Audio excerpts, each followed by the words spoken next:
नमस्कार दोस्तों, अगर आपका सपना यूपीएसएससी, एचएसएससी, सीईटी या किसी सरकारी परीक्षा में सफलता प्राप्त करना है, तो आज से अपनी तैयारी को नई शुरुआत दीजिए।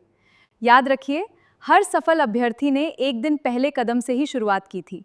रोज केवल कुछ समय की ईमानदार पढ़ाई आपको अपने लक्ष्य के बहुत करीब ले जा सकती है। एक एक टॉपिक आपकी सफलता की मजबूत नींव बनेगा। चलिए, बिना समय गंवाए आज की शानदार क्लास शुरू करते हैं। Welcome to the polity classroom Sonam. Hello everyone, welcome back. Today we are starting the first chapter of class 12. The title is The Era of the Cold War. The Cold War was a state of political competition between the USA and the Soviet Union. This was after World War II from 1945 to 1991. Why was it called the Cold War? Because there was no direct war between the two countries.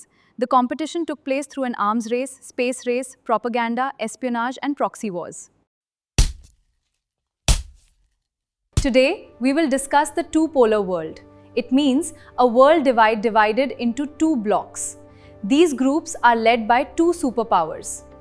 During the Cold War, the world was divided. The first pole was the United States, leading the capitalist bloc. The second pole was the Soviet Union, leading the socialist and communist bloc. These two superpowers compete in politics, military power, economy, technology, and ideology, but they did not fight a direct war with each other. Now, does anyone know what this period was called? The Berlin Wall. The Berlin Wall was a massive wall built to separate East Berlin and West Berlin in Germany. After World War II, Germany was divided into East and West. A large number of people were moving to West Berlin for a better life. The wall was built to stop this. It became the biggest symbol of the Cold War and the bipolar world. It represented the division between capitalist and communist ideologies. We will look at the end of the Berlin Wall. On November 9, 1989, due to public pressure, this wall was torn. After this, Germany was reunified in 1990. The Berlin Wall was built in 1961. It divided the city during the Cold War. But in 1989, the wall was finally torn down. During the Cold War, the US and the Soviet Union competed. They battled for global dominance in many fields. But they rarely fought each other directly. The Cold War was a global rivalry between the USA and the USSR for military, political, economic, ideological, technological, and strategic supremacy without direct war. The two-polar world ended in 1991 with the disintegration of the USSR, marking the end of the Cold War and the beginning of a unipolar world led by the USA. The Soviet system was a system of governance based on communist ideology, characterized by one-party rule and a state-controlled economy. The Soviet system began after the 1917 Russian Revolution. Now, let us examine its primary features. Please open your books. In 1917, the Bolshevik Revolution occurred. This happened under the leadership of Vladimir Lenin, and in 1922, the Soviet Union was officially established. This laid the foundation of communist rule. The Soviet system began after the Russian Revolution of 1917, while it was officially established with the founding of the Soviet Union, USSR, in 1922.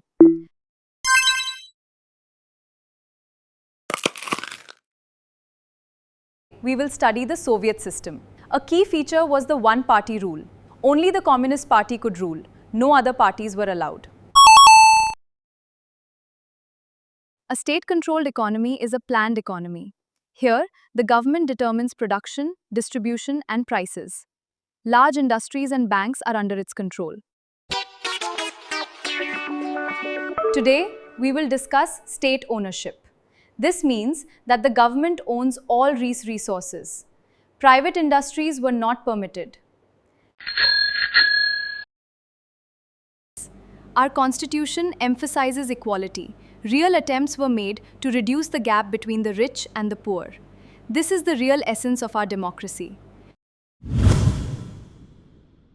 We will discuss free education and healthcare.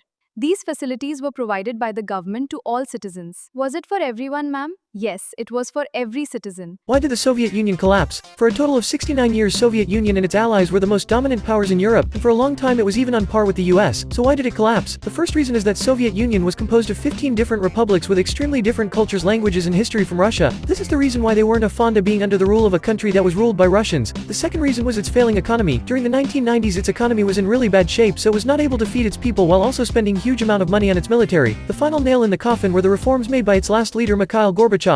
Now let's look at the consequences of the disintegration of the Soviet Union. The most significant end of the Cold War, the rivalry between the US and the USSR came to an end. The second sequence was the end of the bipolar world. This system changed to a unipolar system dominated by the United States. It also led to the emergence countries were formed after this breakup. The Second World refers to countries that were part of the socialist and communist bloc, led by the Soviet Union. Gorbachev made a bold move by allowing multi-party elections and creating a presidency for the Soviet Union. This started a slow democratization process which destabilized communist control. Over time, these changes weakened the grip of the Communist Party, ultimately leading to the collapse of the Soviet Union. Today we will understand shock therapy. It is the rapid transition from a planned economy to a free market economy through sudden economic reforms. Today, we will examine the features of shock therapy. It involved a total shift to a capitalist economy. This meant private ownership became the dominant pattern. Shock therapy is a strategy of introducing rapid and radical economic reforms in a country, typically involving large-scale privatization. Today, we will discuss tensions in the Soviet Union. Most of the republics faced severe internal conflicts. This led to civil wars and insurgencies across the region.